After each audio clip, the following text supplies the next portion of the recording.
लोगों को पता नहीं चल रहा है कि देश में कितनी बड़ी क्राइसिस आने वाली है और ये क्राइसिस कोविड से भी खराब होने वाली है। और बड़ी खबर आपको देते हैं। हैदराबाद में एक जनसभा को संबोधित करने के दौरान प्रधानमंत्री मोदी ने लोगों से 1 साल तक सोने की खरीद न करने की अपील की है।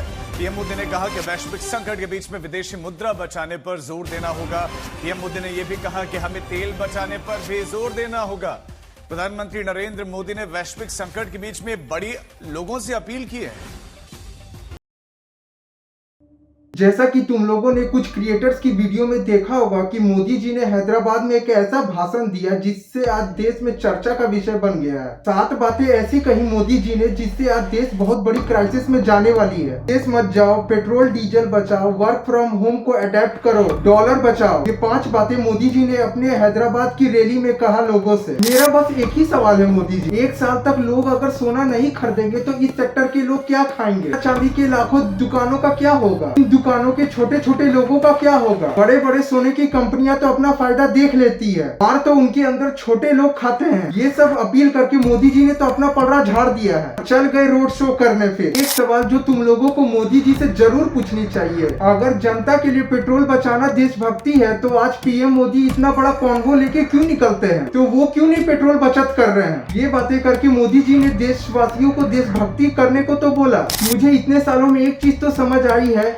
2014 से जब से बीजेपी सेंटर में आई है, इनका एक ही मुद्दा रहा है, देशभक्ति को प्रमोट करना, भी काम को देशभक्ति से जोड़ देना, धार्मिक चीजों से देश के काम को रिलेट करना। यही एजेंडा बन चुका है बीजेपी सरकार का। हैदराबाद में इतनी बड़ी रोड शो हुई पीएम मोदी की, क्या ये रोड शो बिना पेट्रोल के नहीं हो सकती थी? फिर उसी दिन 11 मई को पीएम मोदी जामनगर चल गए, वहाँ पर भी उन्होंने रोड शो किया। सोमनाथ और वडोदरा जाके भी वहाँ पे रोड शो किया। मोदी जी के रोड शो में 100+ कार्स होती है, उनके पेट्रोल का क्या होगा? मोदी जी ने लोगों से कहा कि ईरान अमेरिका वॉर में लोगों को अपना समर्पण दिखाना चाहिए। क्या सरकार बिना रोड शो के कुछ दिन चल नहीं सकती? इन्होंने कभी वीआईपी कल्चर को बंद ही नहीं किया है और लोगों से बोलते हैं कि देशभक्ति के लिए समर्पण करो। लोगों को बोला जा रहा है कि बाहर घूमने मत जाओ। ये सोने चांदी का जो सेक्टर है इंडिया में 7% की जीडीपी में आता है। नहीं जानता कि आज देश किस हालत में आगे बढ़ रहा है और कहां तक जाएगा। 2 महीने तक मोदी जी ने कुछ नहीं बोला इस बारे में। मोदी जी को चुनाव रैली से छुट्टी मिले तब ना वो देश से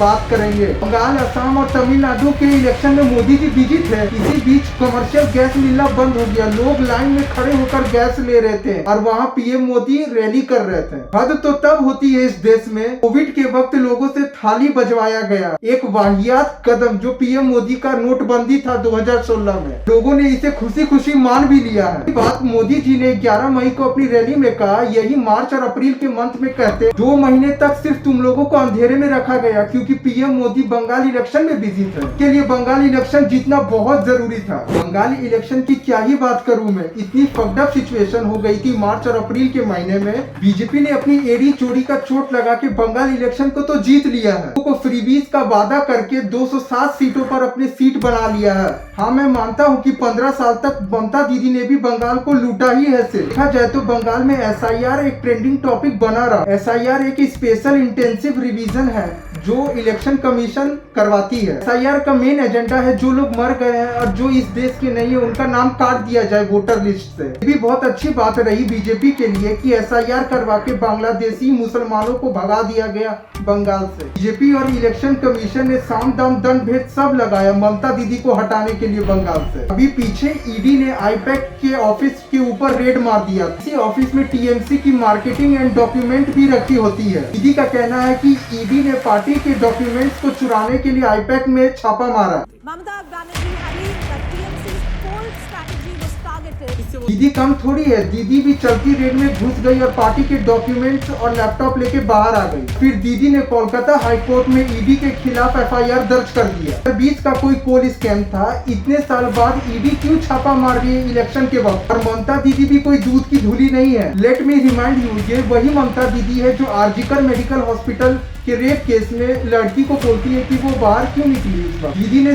सिर्फ फ्रीबीज बांट के बंगाल को खोखला किया है। अब यही लगता है कि 15 साल बाद लोगों ने बंगाल में एक नया रिवॉल्यूशन लाया है। पूरा बीजेपी की सरकार बनी वेस्ट बंगाल में। कुछ लोग बोल रहे हैं कि फेयर इलेक्शन नहीं हुआ है, 27 लाख वोटर के नाम काट दिए गए इलेक्शन कमीशन के द्वारा। सोचो कि कहीं ये 27 लाख वोटर को वोट देने मिलता तो क्या ममता दीदी जीतती? मोदी और दीदी के बीच बहुत अंतर। इन सब में से एक चीज दिखती है कि फेयर इलेक्शन तो नहीं हो रहा, बट एक चीज तो कोई नोटिस कर ही नहीं रहा है, वो कि अपोजिशन खत्म हो रहे हैं इंडिया से। बहुत बड़ी प्रॉब्लम है इंडिया के लिए। बीजेपी सिर्फ अपोजिशन को मार रही है और हमारी अपोजिशन पार्टी दिल लगा के बुरा काम कर रही है। आज बीजेपी से कम्पीट करना है तो अपोजिशन को अपनी गहरी छाप छोड़नी पड़ेगी और अपोजिशन पार्टी ये कर ही नहीं रही है। ये प्रॉब्लम ममता दीदी के पार्टी में भी है और अरविंद केजरीवाल के पार्टी में भी है और समाजवादी पार्टी की भी है। पार्टी धीरे धीरे कमजोर होते जा रही है और बीजेपी आके इन पार्टी के वेल कैंडिडेट को अपोज करके लेके जा रही है। सारी चीजें बीजेपी एफिशिएंट वे में कर रही है। बीजेपी एक छोटी पार्टी थी, उन्होंने दूसरे पार्टी के लोगों को एक्वायर किया और अपने पार्टी को एक्सपेंड किया और हर पॉलिटिकल पार्टी अपना पर्सनल बेनिफिट ही देखती है। प्रॉब्लम ये है कि हमारे पास एक अपोजिशन का फेस खत्म हो गया है जो बीजेपी से कम्पीट कर सके। ऑप्शन में बस एक ही नाम बचता है, वो राहुल गांधी, जिनको पता ही नहीं है कि मुद्दे क्या उठानी चाहिए। पहले देखो राहुल गांधी ने बिहार के इलेक्शन में वोट चोरी खेला से, लेकिन देखो उसके मुद्दे उसी की तरफ फ्लिप होते जा रहे हैं। अरविंद केजरीवाल जो एक नया कैंडिडेट लोगों के बीच में आया,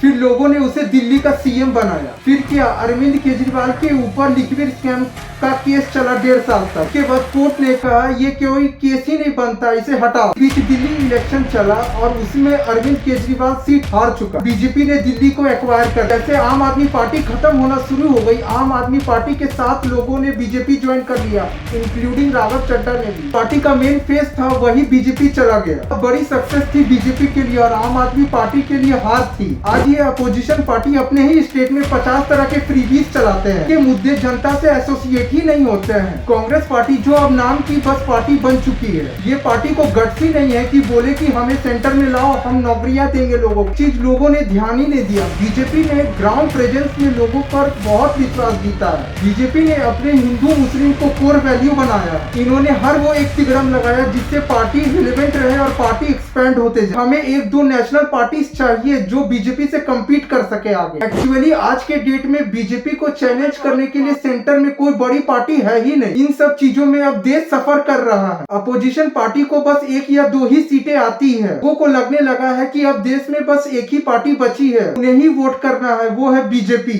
वीडियो यहीं तक, जाते जाते इस वीडियो को देखते जाना। मैं तुमसे मिलता हूँ किसी नेक्स्ट वीडियो में। बाय।